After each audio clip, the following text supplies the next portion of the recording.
Machiavelli versus Socrates. Who wins in the real world? In the unforgiving battlefield of modern life, think corporate boardrooms, politics, or even social media. Who actually thrives? The ruthless strategist or the moral philosopher? In this episode, we pit two historical giants against each other. Niccolo Machiavelli, author of The Prince and Champion of Cold Political Realism, versus Socrates, the philosophical martyr who died for truth and virtue. Machiavelli teaches us how to win. Socrates teaches us how to live. But in the real world, the messy, high-stakes world we inhabit every day, which path leads to success? Let's dive into their minds and find out. First, let's set the stage. Socrates lived in ancient Athens around 400 BCE. He didn't write down a single word. All we know comes through his student Plato. Socrates wandered the streets in humble clothes, constantly questioning, challenging, and provoking. He believed the unexamined life wasn't worth living. He wasn't interested in wealth or fame. He wanted truth. He believed virtue was the highest good, and that living justly mattered more than any material success. Fast forward almost 2,000 years to Renaissance Italy, and we meet Machiavelli, a diplomat and political thinker in Florence. He watched the rise and fall of ruthless leaders and learned a brutal lesson. The world isn't fair, it's governed by power. His most famous line, "It is better to be feared than loved if you cannot be both." Machiavelli believed a leader must be prepared to lie, betray, and manipulate to maintain control. To him, ethics were secondary to survival and success. So we have two radically different models. Socrates, virtue over victory. Machiavelli, results over righteousness. Before we choose a winner, let's pause. What do we mean by winning? Is it about power, money, and dominance? Or is it about peace of mind, purpose, and a clear conscience? This question cuts to the heart of our own lives. We admire those who succeed, CEOs, influencers, politicians, but we also admire those who stay true to their values, even when it costs them. It's a deep human tension. Do we play the game to win? Or do we live by principles, even if it means losing by the world's standards? This is where Socrates and Machiavelli split paths. Let's explore what each path really looks like. Machiavelli tells us to wake up to reality. People are selfish. Circumstances change. Leaders can't afford to be naive. In The Prince, he writes that a ruler must be part lion, powerful, fierce, and part fox, clever, deceptive. He warns that transparency, honesty, and kindness can be dangerous. Why? Because in the real world, those traits can be exploited. According to Machiavelli, appearances matter more than truth. What people think of you often matters more than who you actually are. So leaders must learn to perform, to manipulate public opinion while doing what's necessary behind the scenes. And this isn't just theory. Many of today's most successful people, politicians, executives, influencers, display Machiavellian traits: ambition, charisma, strategic coldness. These people understand that to rise to the top, you often have to play dirty, or at least be willing to. But here's the big question. Is this kind of winning sustainable? Does this strategy lead to lasting happiness, or does it come at a cost? Before we answer that, let's turn to Socrates. Socrates might see Machiavelli's world as a tragedy.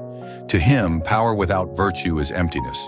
He believed that a corrupt life, no matter how successful it looks on the outside, damages your soul. He often debated powerful men in Athens, exposing their ignorance.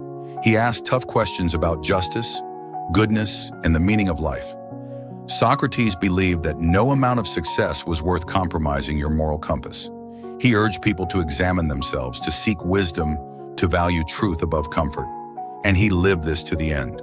When put on trial and offered the chance to escape execution, he refused. Why? Because living unjustly, even to save his life, would violate his deepest principles. He chose death over hypocrisy.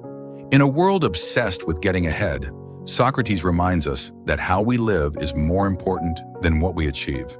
But is that philosophy practical in today's world? Can someone truly live like Socrates, questioning everything, standing for truth, and still thrive in a cutthroat environment? And more importantly, what happens when the Machiavellian power player and the Socratic truth seeker meet face to face? Can strategy and virtue coexist? Or does one always crush the other in the end? Because it's one thing to read about Machiavelli and Socrates. It's another thing to live like them. And the answer to who wins in the real world might not be as simple as you think. Now, what happens when these philosophies clash in our modern world? And more importantly, can you live like either of them today? Let's find out. You don't have to read The Prince to see Machiavelli's fingerprints on the modern world. Just look around. Corporate CEOs, political campaigners, tech giants, social media influencers. We live in an age where strategy is king, where perception often trumps reality, where the loudest, boldest, most confident players dominate the arena. Machiavelli would be at home here. Think of a high-level executive making ruthless layoffs to boost quarterly earnings, or a political candidate who shifts positions to appeal to whatever audience is in front of them, or the influencer who curates an image that doesn't match their real life, but wins them fame and sponsorships. These figures use image, control, manipulation, and adaptability to climb. They are lions and foxes, and Machiavelli would applaud them. To him, morality is a tool, not a rule. But here's the paradox. These people may win power, but at what cost? Studies show that Machiavellian traits, like manipulation and cynicism, are correlated with stress, burnout, and shallow relationships. The mask can bring power, but it can also suffocate the person behind it. So yes, a Machiavellian strategy might help you rise, but what happens when you get to the top and don't recognize who you've become? Now flip the coin. Can someone live like Socrates today? That means speaking uncomfortable truths, prioritizing inner virtue over outward success, refusing to compromise on ethics, even under pressure. Sounds noble, right? But also incredibly hard. Whistleblowers, ethical dissidents, principled leaders, these are our modern-day Socrates figures. Think Edward Snowden, Greta Thunberg, Malala Yousafzai. Even people in your own life who speak out against injustice or resist corruption at personal cost, they often suffer for their integrity. They're fired, silenced, mocked, or worse. But something strange happens with these figures. Over time, many of them gain a deeper kind of influence, a moral weight that transcends short-term popularity. They become legends, icons, even martyrs. Why? Because their lives point to something bigger than themselves. But here's the catch. You don't get to be a Socrates and stay comfortable. Choosing truth over power means inviting difficulty. It means sacrificing things most people chase: wealth, status, even safety. And yet many of us admire those who walk this path, because deep down we know winning without integrity isn't really winning at all. Most of us don't live like full Machiavellis or full Socrates. We live in the middle. We want to succeed, but not by betraying our values. We want to be good, but not at the cost of becoming powerless. This tension defines modern life. Take a job interview. Do you inflate your skills a bit to get the job? That's Machiavelli. Or do you humbly tell the truth, risking rejection? That's Socrates. What about social media? Do you curate a flawless image to impress others? Or do you post honestly, even if it shows your flaws? Or relationships? Do you manipulate situations to stay in control? Or do you speak uncomfortable truths that could rock the boat? Every day we face small decisions that echo this ancient conflict. And the real skill might not be choosing one side forever, but knowing when to switch hats. Sometimes you need to channel Machiavelli. Be strategic, protect yourself, play the game. Other times you need to embody Socrates. Speak truth, take the hit, stand your ground. Maybe the wisest people aren't just good or just cunning. Maybe they're both. Let's get concrete. Imagine a young employee at a cutthroat company. Promotions go to the loudest, flashiest performers, not the most competent. Our employee is hardworking but honest. They don't play politics. They watch others lie and self-promote their way to the top. They face a dilemma.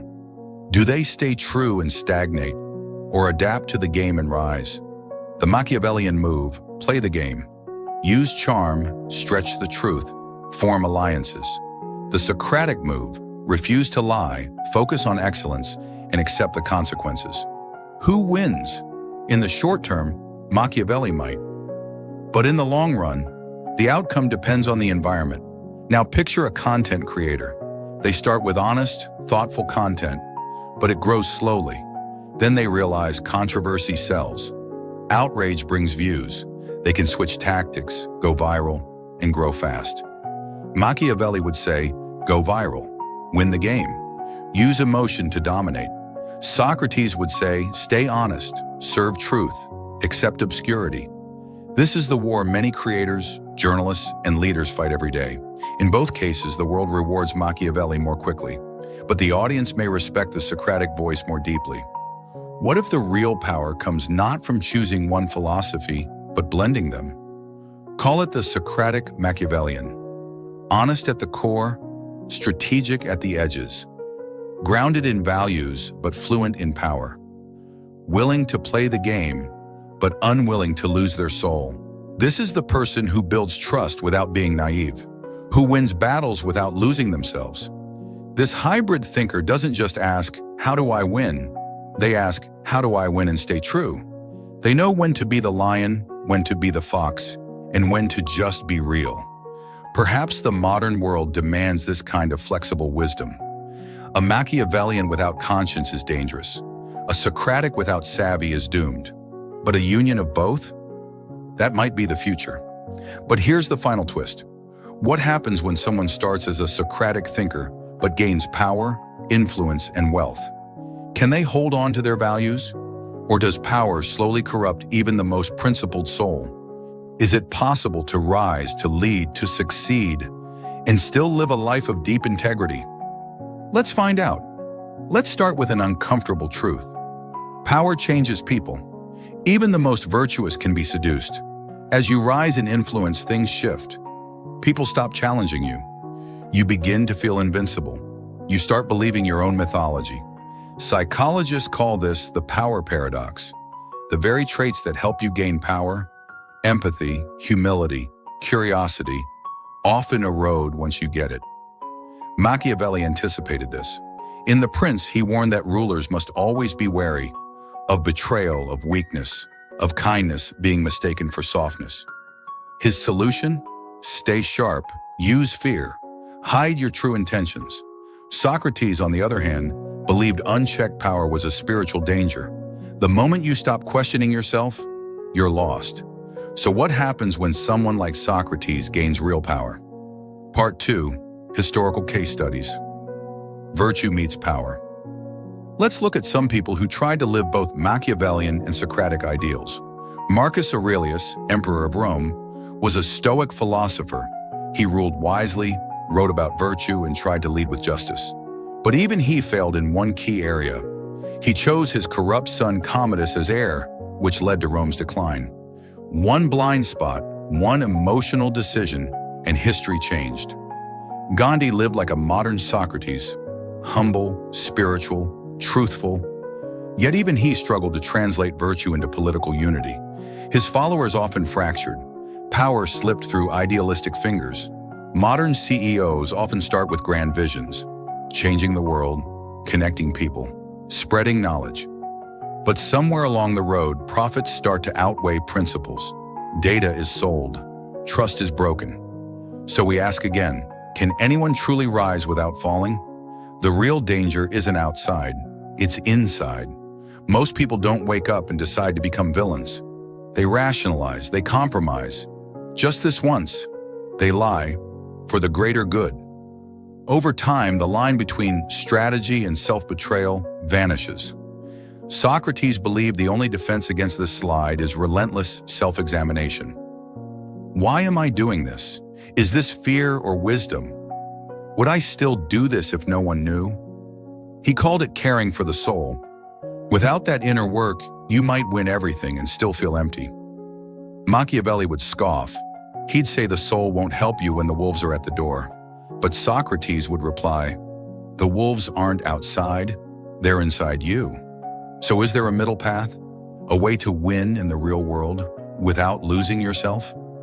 Yes, but it requires redefining what winning means. Let's borrow from both Machiavelli and Socrates and build a framework. 1. Awareness of reality, Machiavelli. Understand the game. People lie. Systems are flawed. Ambition is everywhere. Don't be naive. 2. Clarity of values, Socrates. But once you see the game, choose how you play. Draw your line. Know your core. 3. Strategic empathy. Use your power to uplift, not manipulate. Be clever and kind. Influence without losing your integrity. 4th, accountability. Create structures around you that keep you grounded. Mentors, feedback, transparency. Don't walk alone. 5. Legacy thinking.